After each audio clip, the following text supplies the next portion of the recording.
Celebrate ಮಾಡ್ಬೇಕು ಯಾವಾಗಲೂ. ಅದರಲ್ಲಿ ಶಿವಲಿಂಗ ಸಿನಿಮಾನ ಆ ಕಾಲದಿಂದಲೂ ಹಂಗೆ ಸೆಲೆಬ್ರೇಟ್ ಮಾಡ್ಕೊಂಡು ಬಂದಿರೋದು ಅಭಿಮಾನಿಗಳು ಇವತ್ತು ಹಾಗೆ ಸೆಲೆಬ್ರೇಟ್ ಮಾಡ್ತಾರೆ. ಆ್ಯಕ್ಚುಲಿ ಅರ್ಲಿ ಮಾರ್ನಿಂಗ್ ಶೋಸು ಆ ಸೆಲೆಬ್ರೇಷನ್ಗಳು ಅವೆಲ್ಲ ಇರಬೇಕು, ಅದೇ ಅಲ್ವಾ ಸಿನಿಮಾ. ಆ್ಯಂಡ್ ಒಂದು ಬೇರೆ ಕಿರಣಗಳು ತರದ ಪಾತ್ರ ಆ್ಯಂಡ್ ಶಿವಣ್ಣ ಅವ್ರನ್ನ ಮೊದಲಿಂದ ಹಾಗೆ ಸೆಲೆಬ್ರೇಟ್ ಮಾಡಿರೋದು. ಸೊ ಅದ್ರ ಮಜಾನೇ ಬೇರೆ. ತುಂಬ ಖುಷಿ ಆಗುತ್ತೆ ಸಿನಿಮಾಗಳನ್ನ ಹಂಗೆ ನಾನು ಅಂತಲ್ಲ, ಇಡೀ ಥಿಯೇಟ್ರ್ ಎದ್ದು ನಿಂತಿತ್ತಲ್ಲ ಇಂಟರ್ವಲಲ್ಲಿ, ಅಷ್ಟು ಮಜಾ ಕೊಟ್ಟಿದ್ದಾರೆ ನರ್ತನ್ ಅವರು ಆ್ಯಂಡ್ ಶಿವಣ್ಣ. ಅಲ್ಲ, ಈಗ ಒಂದು ಪಾತ್ರ ಬೇರೆ ಕಿರಣಗಳ ಥರದ ಪಾತ್ರ, ಇವಾಗ ನಾವು ಮಸ್ತಿಲ್ ನೋಡಿದ ಪಾತ್ರ ಯಾಕಂಗಿತ್ತು ಆಯ್ತು ಅನ್ನೋದಕ್ಕೊಂದು ಅದ್ಭುತವಾದ ಕಥೆ ಕಟ್ಟಬೇಕಲ್ಲ, ಅದನ್ನು ನರ್ತನ್ ತುಂಬ ಚೆನ್ನಾಗಿ ಕಟ್ಟಿದ್ದಾರೆ. ಎಲ್ಲರೂ ಎಲ್ಲರೂ ಒಂದು 70% ಥಿಯೇಟ್ರ್ ಬ್ಲ್ಯಾಕ್ ಆ್ಯಂಡ್ ಬ್ಲ್ಯಾಕ್ ಎಲ್ಲ ಇರ್ತೀವಿ. ಸೆಲೆಬ್ರೇಟ್ ಮಾಡಬೇಕು. ಅದಕ್ಕೆ ಈಗ ನಾವು ಮಾಸ್ ಸಿನಿಮಾಗಳು ಅಂದರೆ ನಾವು ಹಂಗೆ ನೋಡಿ ಅಭ್ಯಾಸ ನಮಗೆ. ಸೊ ಇದೇ ಮಸ್ತಿನ ಶ್ರೀನಿವಾಸ ಥಿಯೇಟ್ರಲ್ಲಿ ಅರ್ಲಿ ಮಾರ್ನಿಂಗ್ ಶೋ ನೋಡಿದ್ವಿ.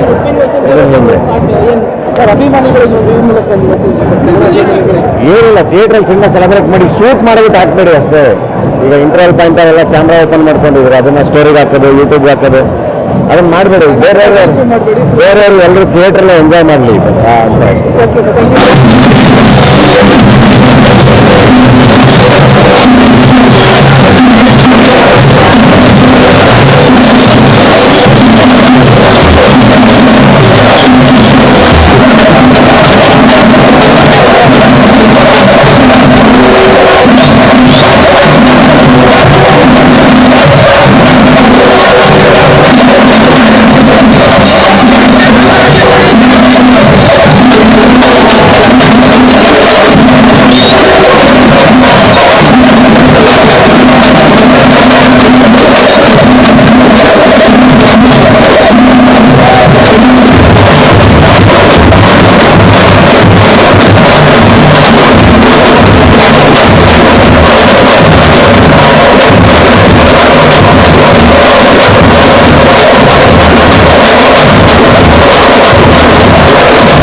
ಪ್ರಜಾಮಾರ್ಗ ನ್ಯೂಸ್, ಇದು ಜನಸಾಮಾನ್ಯರ ಧ್ವನಿ.